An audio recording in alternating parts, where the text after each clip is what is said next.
warahmatullahi wabarakatuh.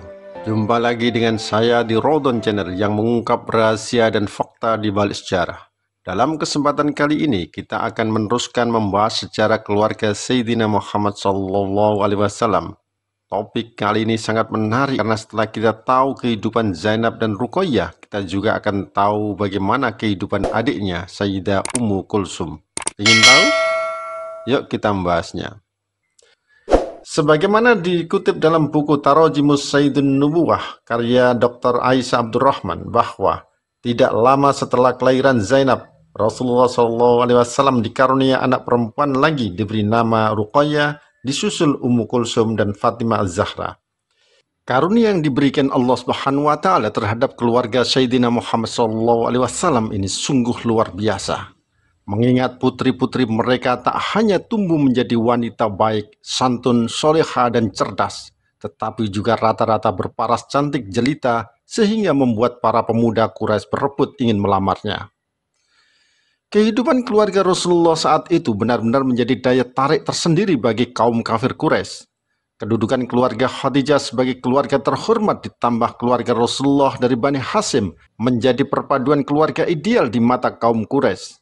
Apalagi ditambah dengan sosok Sayyidina Muhammad SAW sendiri sebelum menjadi Nabi dan Rasul, yang sangat dimuliakan masyarakat Quraisy dengan gelar Al-Aminnya. Keluarga Rasulullah di mata masyarakat Quraisy dipandang sebagai keluarga sempurna, keluarga terhormat, kaya raya, dan penuh kemuliaan. Maka tak sedikit dari para orang tua Quraisy menginginkan bisa menjalin hubungan keluarga dengan Rasulullah saat sebelum menjadi Nabi dan Rasul. Di keluarga itulah putri Rasulullah hidup dan berkembang. Kehidupan para wanita bersaudara ini berlangsung dengan lembut dan tenang, sampai akhirnya putri sulung Zainab menikah dan hidup bersama suaminya. Zainab dinikahi saudara sepupunya sendiri, Abul As bin Ar-Rabi, seorang pemuda gagah dan kaya raya dari keluarga besar Khadijah. Pernikahan Zainab ini tentu membuat adik-adiknya kehilangan, terutama si bungsu Fatimah. Bahkan tidak terima ibu kecilnya hidup jauh darinya, sehingga Ruqayyah pun harus berperan menghadapi situasi itu. Tak lama setelah pernikahan Sayyidah Zainab, keluarga Rasulullah menerima kedatangan utusan keluarga Abdul Muthalib dipimpin paman Rasulullah sendiri, Abu Thalib. Peristiwa itu terjadi sebelum Sayyidina Muhammad SAW diangkat menjadi Nabi dan Rasul. Mereka datang dengan tujuan ingin melamar putri Rasulullah. Mereka sengaja datang lebih awal biar tidak didahului keluarga lain. Maklum para putri Rasulullah tercatat sebagai primadona bangsa Quraisy. Banyak pemuda Quraisy ingin meminangnya. Sementara Zainab sudah dinikahkan dengan pria dari keluarga Khadijah. Kini giliran keluarga dari Bani Hashim juga ingin meminangnya. Kedatangan mereka ditemui Rasulullah bersama istrinya Sayyidah Khadijah di ruang tamu. Fatimah yang masih kecil tampak tidak suka dengan kedatangan para tamu itu karena dianggap mengganggu kebersamaan bermain dengan ayahandanya. Fatimah terus menggelayut tidak mau lepas dari tangan ayahandanya yang tengah menerima tamu. Sementara Ruqayyah dan Ummu Kulsum yang sudah besar lebih memilih berada di ruang keluarga di dalam. Pembicaraan pun dimulai dan samar-samar Fatimah mendengar kalau pembicaraan tamu mengarah pada acara lamaran.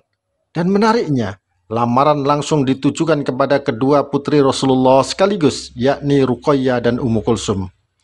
Saat itu usia Ruqayyah sekitar 10 tahunan, sedangkan usia adiknya Ummu Kulsum terpaut tidak jauh.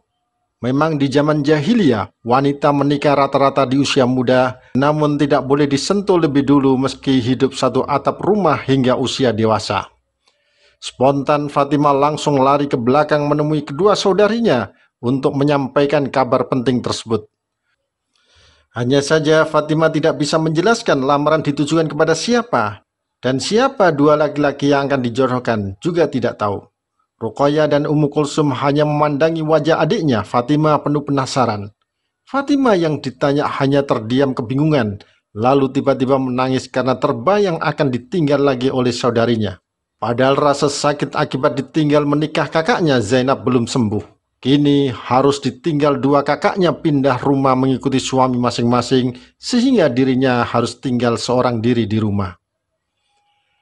Fatimah terus menangis hingga ibundanya, Sayyidah Khadijah, datang menenangkan Fatimah. Dengan polosnya Fatimah menanyakan siapa laki-laki yang akan melamar kakaknya. Khadijah menjawab dua laki-laki yang akan melamar Ruqayyah dan Ummu Kulsum adalah Utbah dan Utaibah, kakak beradik putra dari Abu Lahab, Abdul Uzza paman Rasulullah. Khadijah memberikan jawaban itu sambil menatap wajah Ruqayyah dan Ummu Kulsum yang berdiri tidak jauh dari mereka, seraya ingin tahu responnya. Khadijah lama menatap wajah kedua putrinya, tetapi keduanya tidak berkata apa-apa, justru langsung masuk ke dalam kamar disusul Fatimah tanpa tahu sebabnya. Sang ibu tinggal seorang diri dan merasa tertekan tanpa tahu sebabnya. Ia lalu mencari tahu alasannya, mungkin karena tak lama lagi akan berpisah atau ada alasan lain. Tetapi lepas dari itu, lamaran itu semakin menguatkan bukti kecintaan Abu Lahab terhadap diri Rasulullah. Bahkan kecintaan Abu Lahab itu terlihat sejak Nabi lahir hingga Abu Lahab menghadiahkan budaknya Thuaibah untuk menyusui beliau. Itulah fakta yang terjadi. Tapi pertanyaannya, mengapa Abu Lahab justru menjadi musuh utama terhadap dakwah Rasulullah? Inilah pentingnya kita tahu sejarah biar mendapat pelajarannya. Dan disitulah pikiran Khadijah melayang jauh hingga merasa tertekan itu. Khadijah baru sadar bahwa perasaan tertekan itu karena sosok istri Abu Lahab, Ummu Jamil binti Harb, yang memiliki hati keras, tabiat kasar, dan lidah tajam. Sayyidah Khadijah tidak bisa membayangkan kedua putrinya nanti harus tinggal serumah dengan Ummi Jamil sebagai menantu. Kedua putrinya tentu tidak bisa berbuat apa-apa menghadapi mertuanya tersebut karena keduanya masih kecil. Waktu itu Sayyidah Khadijah sudah ada bayangan untuk menolak lamaran itu. Namun bila itu dilakukan, maka dirinya takut sikapnya itu akan memicu amarah keluarga Bani Hashim kepadanya dan harus menghadapi tudingan dirinya punya upaya memutus hubungan kekerabatan Sayyidina Muhammad dengan Bani Hashim. Apalagi putri pertamanya, Zainab, sudah dinikahkan dengan Abul As dari keluarga besar Khadijah. Selain itu, yang dikhawatirkan Khadijah adalah sikap istri Abu Lahab, Ummu Jamil, yang merasa terhina bila lamarannya ditolak. Maka Ummu Jamil akan dengan sekuat tenaganya menghasut kaumnya melawan Khadijah. Ummu Jamil tentu akan keliling di tengah masyarakat Quraisy, mengungkapkan segala kebohongan yang didorong oleh kedengkian di hatinya. Itulah kekhawatiran Sayyidah Khadijah. Saat itu Khadijah sebenarnya juga bisa menyampaikan kekhawatirannya itu kepada suaminya Nabi Muhammad SAW untuk bersikap menyelamatkan putrinya. Namun itu tidak dilakukan karena dirinya takut Rasulullah jadi sedih memikirkan kekhawatirannya. Karena itu Khadijah bersikap tenang menyembunyikan kekhawatiran terhadap Ummi Jamil binti Harb, juga sekaligus untuk menghormati para paman Rasulullah dan keluarga besarnya dari Bani Hashim. Sementara itu, di kamar sebelah, kedua gadis putri Rasulullah itu hanya menunduk dan diam, sedang adik kecil mereka, Fatimah, hanya menatap keduanya dengan bingung. Situasi kali ini berbeda dengan yang disaksikan dulu ketika Sayyidah Zainab hendak menikah. Saat itu Zainab tampak gembira dan berbinar mempersiapkan hari pernikahannya dengan senang berbalut rasa malu. Namun Ruqayyah dan Ummu Kulsum berbeda. Mereka tampak sedih dan cemas.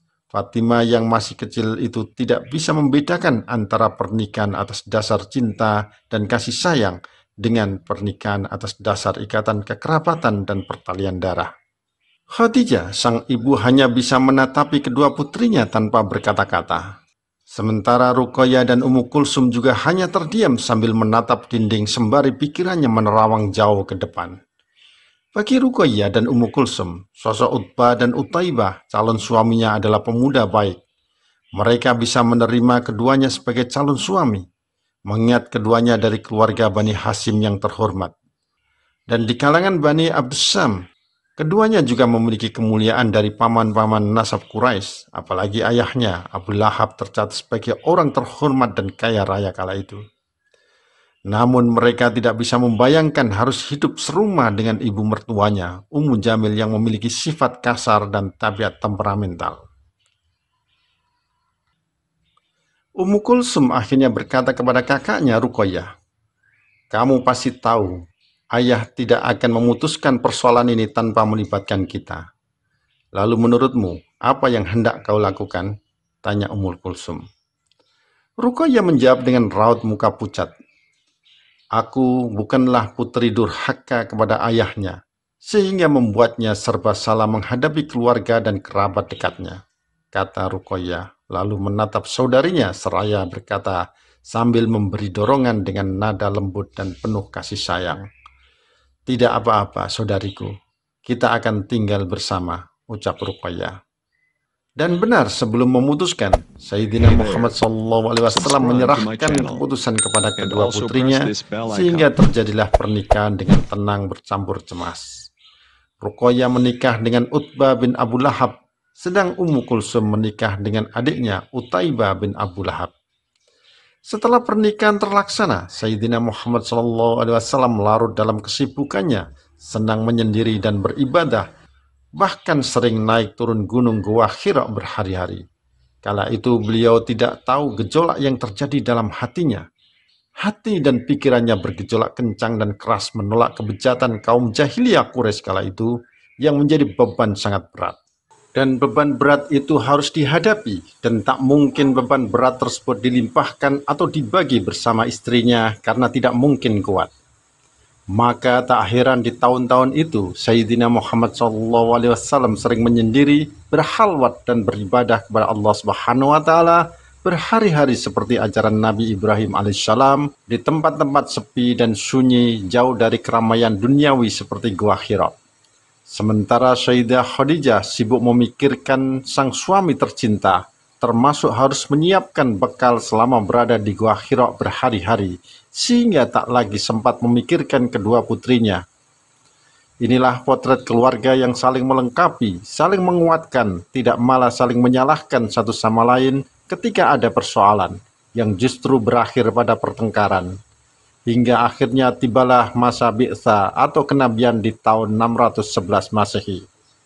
Di masa itulah Sayyidina Muhammad SAW mendapat cobaan berat. Tak hanya dirinya dihujat, dicaci maki, hingga nyaris dibunuh, tetapi juga cobaan bagi keluarganya, terutama putri-putrinya sebagai dampak penolakan terhadap dakwah Rasulullah SAW. Bahkan istri Abu Lahab, Ummu Jamil, terus melampiaskan kemarahannya kepada kedua putri Rasulullah, Ruqayyah dan Ummu Kulsum yang juga menantunya sendiri.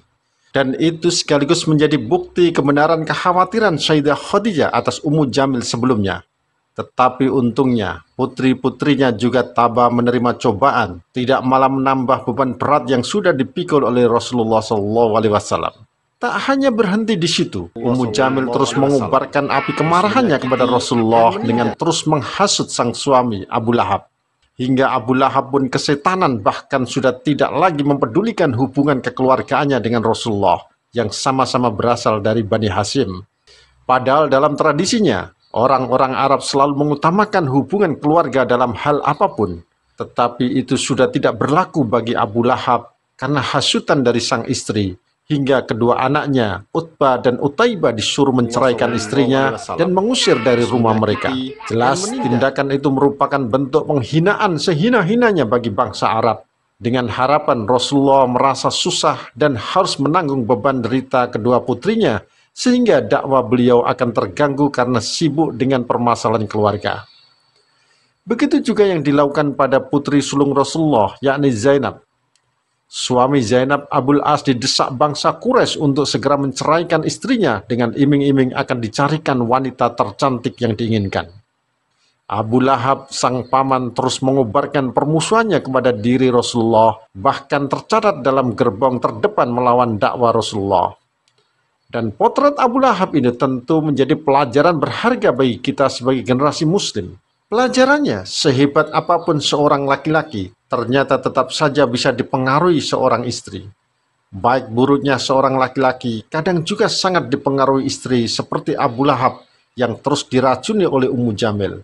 Sosok sekelas Abu Lahab sebagai tokoh bangsa Arab yang memiliki budaya kuat dalam mempertahankan darah keluarga ternyata bisa berubah total. Darah keluarga besar di urat nadinya sudah diracuni, sehingga melupakan sikap yang seharusnya diambil seorang paman terhadap Sayyidina Muhammad selaku keponakannya. Nah, menariknya, seberat apapun ujian dialami kedua putri Rasulullah, Ruqayyah dan Ummu Kulsum, ternyata keduanya tetap tabah dan sabar menghadapinya. tidak menambah masalah yang justru akan menambah beban berat ujian pada diri ayahandanya dalam melaksanakan dakwanya. Keduanya rela berbagi menanggung berbagai macam ujian dengan kedua orang tuanya. Kepribadian mereka tentu menjadi gambaran betapa hebatnya Rasulullah hingga mampu mendidik putri-putrinya berkepribadian mulia seperti itu. Menariknya lagi, selepas diceraikan dan diusir dari rumah Abu Lahab, Ruqayyah justru dilamar dan dinikahi seorang pemuda Quraisy yang lebih terhormat, tampan, santun, dan kaya raya, yakni Utsman bin Affan. Sementara Ummu Kulsum tinggal bersama kedua orang tuanya dan Fatimah yang masih kecil. Bersama ibundanya Sayyidah Khadijah, Ummu Kulsum ikut merasakan cobaan yang dialami Rasulullah SAW. Bersama ibundanya juga, Ummu Kulsum selalu menyambut kedatangan Rasulullah setiap kali pulang dengan memikul beban berat di atas pundak beliau. Sementara di kerah baju beliau terdapat bekas perlakuan dan kekerasan yang dilakukan oleh kaum kafir Quraisy. Dalam keadaan seperti itu, mereka menyambut beliau dengan kasih sayang, berusaha sebisa mungkin menghapus bekas-bekas tersebut dan membuat beliau merasa nyaman bersama keluarga. Seperti itulah kehidupan Ummu Kulsum hidup bersama keluarganya di tengah penindasan di awal-awal dakwah Rasulullah. Termasuk ketika Sayyidina Muhammad SAW bersama keluarga dan sahabat dikucilkan, diboikot kaum kafir Quraisy hingga kelaparan, hanya makan dedaunan selama kurang lebih 3 tahun lamanya. Ummu Kulsum ikut merasakan derita menemani Rasulullah selama dikucilkan. Setelah 3 tahun aksi pemboikotan berakhir, namun cobaan datang lagi karena ibundanya Sayyidah Khadijah meninggal dunia di pangkuan Rasulullah selang beberapa saat setelah pemboikotan berakhir di bulan Ramadan. Ummu Kulsum bersama dua saudarinya, Zainab dan Fatimah, ikut mendampingi, menyaksikan detik-detik Sayyidah Khadijah menghembuskan nafas terakhir di pangkuan Rasulullah SAW menghadap Sang Khalik, Tuhan alam semesta. Mereka tentu bersedih ditinggal ibundanya selamanya. Jasad Sayyidah Khadijah dibawa ke daerah Hajun. Di sanalah Khadijah dibaringkan oleh sang suami dengan kedua tangan beliau di dalam liang lahat. Rasulullah lalu mendekap kedua putrinya, Ummu Kulsum dan Fatimah, seraya menghibur dan menguatkan hatinya untuk bersabar menghadapi musibah ini. Sejak kematian istri dan pamannya, Abu Thalib, sikap kaum kafir Quraisy memusuhi Rasulullah semakin membabi buta, hingga terusir dari Mekah dan hijrah ke Yasrib, Madinah. Beliau hijrah ditemani sahabatnya, Abu Bakar As-Siddiq, sementara dua putrinya, Ummu Kulsum dan Fatimah, ditinggal di rumah sebagai strategi mengelabui kaum kafir Quraisy. Di Mekah, kedua putrinya itu diasuh istri Rasulullah SAW, Sayyidah Saudah radhiyallahu an, yang baru dinikahi. Meski dilindungi ibu tiri, kepergian Rasulullah membuat kehidupan sehari-hari Ummu Kulsum dilanda kecemasan dan duka memikirkan ayahandanya. Sampai akhirnya datang kabar gembira, Nabi Muhammad SAW telah tiba di Madinah dengan selamat. Tidak lama setelah itu, Zaid bin Harisah, anak angkat Rasulullah, datang menjemput Ummu Kulsum dan adiknya Fatimah untuk diajak berhijrah ke Madinah. Ikut dalam rombongan itu juga Sayyidah Saudah dan juga istri muda Rasulullah, Sayyidah Aisyah radhiyallahu anha. Selama di Madinah, Ummu Kulsum menyaksikan dan ikut mendampingi ayahandanya Rasulullah SAW menghadapi berbagai peristiwa besar. Di antaranya seperti menyaksikan ayahandanya kembali dari medan perang Badar sebagai pemenang. Ia juga menyaksikan kematian saudari tercintanya, Ruqayyah, di hari kemenangan itu juga. Dalam menghadapi berbagai peristiwa besar itu, Rasulullah selalu dikelilingi sahabat-sahabat setianya, termasuk Utsman bin Affan yang tetap memilih membujang setelah ditinggal istrinya Ruqayyah. Utsman tercatat sebagai sahabat yang selalu ikut kemanapun Rasulullah pergi untuk sekaligus mencari pelipur lara pada diri beliau atas kehilangan istrinya yang sangat berharga. Sampai akhirnya tibalah suatu hari ketika Rasulullah beristirahat di rumah, lalu tiba-tiba Umar bin Khattab datang menemui beliau dengan marah untuk mengadukan perihal dua sahabatnya, Abu Bakar dan Utsman bin Affan. Umar bin Khattab kecewa dengan kedua sahabatnya itu karena tidak bersedia menikahi putrinya Hafsah yang ditinggal mati syahid suaminya Hunais bin Huzafa. Saat Umar bin Khattab datang ke rumah Rasulullah, Ummu Kulsum berada di rumah sehingga tahu dan mendengar apa yang dibicarakan mereka. Jantung Ummu Kulsum pun berdebar mendengar jawaban yang diberikan Rasulullah kepada Umar. Rasulullah bersabda, Hafsah akan dinikahi orang yang lebih baik dari Utsman, dan Utsman akan menikah dengan wanita yang lebih baik dari Hafsah, tutur Rasulullah SAW. Mendengar kata-kata Rasulullah itu, pikiran Ummu Kulsum langsung melayang jauh. Jantungnya semakin berdebar membayangkan sosok wanita yang dimaksud lebih baik dari Hafsah yang akan dinikahi Utsman. Karena sudah tidak ada wanita lain yang lebih baik kecuali dirinya sendiri dari keluarga Nabi Muhammad SAW. Hati kecil Ummu Kulsum pun bertanya-tanya, kalau memang yang dimaksud dirinya, mengapa ayahandanya tidak pernah membicarakan tentang hal ini sebelumnya dengan dirinya? Mengingat selama ini Rasulullah tidak pernah menikahkan putrinya tanpa bertanya terlebih dahulu tentang pendapatnya. Pikirannya pun melayang teringat dengan sosok almarhumah kakaknya Ruqayyah yang dinikahi Utsman bin Affan. Akankah takdir dirinya akan merajut mengikat kembali hubungan keluarga dengan menikahi mantan suami kakaknya Ruqayyah yang sudah meninggal dunia itu? Di tengah kebingungan itu, akhirnya rahasia terungkap. Tiba-tiba pelayan Nabi Muhammad SAW, Ummi Iyasi, masuk ke ruangan dan memanggil Ummu Kulsum agar menemui ayahandanya. Setelah dilakukan pembicaraan serius, akhirnya terjadilah pernikahan antara Utsman bin Affan dengan Ummu Kulsum pada bulan Rabiul Awal tahun 3 Hijriah dengan mahar sama seperti mahar yang diberikan kepada Ruqayyah. Pernikahan ini sekaligus mengukuhkan kemuliaan sosok Utsman bin Affan yang mampu menikahi dua putri mulia Rasulullah SAW, sehingga Utsman mendapat gelar Dzunurain, pemilik dua cahaya. Sejak itu, Ummu Kulsum menjadi istri Utsman dan tinggal di rumah Utsman layaknya juga kakaknya dahulu. Ummu Kulsum hidup mendampingi Utsman bin Affan cukup lama, sekitar 6 tahunan. Dalam kurun waktu itu, beliau melihat Islam mencapai puncak kemenangan dan menyaksikan ayahandanya bersama suaminya berangkat dari satu peperangan ke peperangan yang lainnya sebagai pemenang. Termasuk saat umat Islam melakukan perjanjian Hudaybiyah tahun 6 Hijriah. Saat itu Ummu Kulsum ikut mendampingi suaminya berangkat ke Mekah untuk melaksanakan umroh bersama 1.400 umat Islam. Namun di daerah Hudaybiyah mereka dihadang kaum kafir Quraisy. Ketegangan pun terjadi antara mereka hingga Rasulullah mengutus Utsman bin Affan menemui pemimpin kafir Quraisy untuk menjelaskan kalau kedatangannya murni untuk ibadah umroh, bukan untuk berperang. Namun selang beberapa saat ada kabar kalau Utsman bin Affan dibunuh oleh kaum kafir Quraisy. Tentu hati Ummu Kulsum sedih mendengar kabar buruk suaminya itu. Rasulullah pun marah hingga menyerukan para sahabat yang ikut rombongan melakukan baiat ridwan untuk menuntut balas terhadap kaum kafir Quraisy.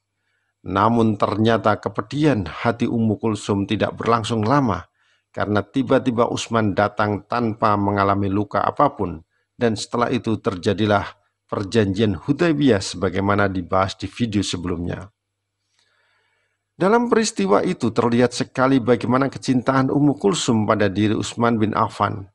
Di saat Rasulullah bersama sahabatnya memotong hewan kurban dan mencukur rambut, namun sebagian sahabat hanya memendekkan rambutnya. Rasulullah lalu berdoa, semoga Allah SWT merahmati orang-orang yang mencukur rambutnya. Doa itu diucapkan sampai 3 kali.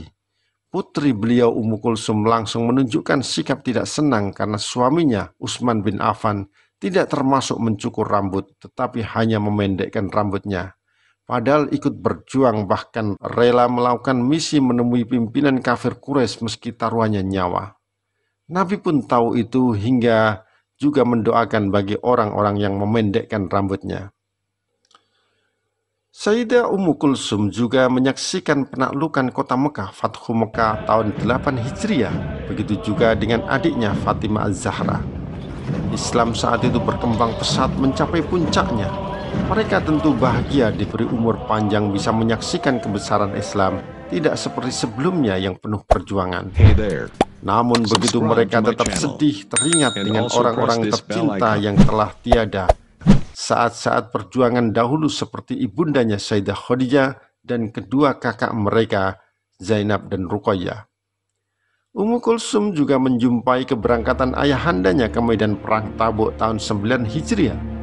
Saat itu Nabi Muhammad SAW tidak memiliki kendaraan yang cukup untuk mengangkut para sahabat yang mau ikut seruan jihad. Hingga akhirnya suaminya Utsman bin Affan menyumbang 50 ekor kuda sehingga bisa genap 1000 kuda. Ditambah 950 ekor unta untuk bekal makan pasukan di medan perang. Namun tidak lama dari itu, Ummu Kulsum wafat di tahun 9 Hijriah tanpa memiliki anak. Jasadnya dimakamkan di dekat kakaknya Zainab dan Ruqayyah. Demikian kisahnya. Bagaimana kisah selanjutnya? Juga bagaimana kisah putri Rasulullah lainnya, Sayyidah Fatimah Az-Zahra? Insya Allah akan kita bahas pada edisi selanjutnya. Semoga bermanfaat. Wassalamualaikum warahmatullahi wabarakatuh.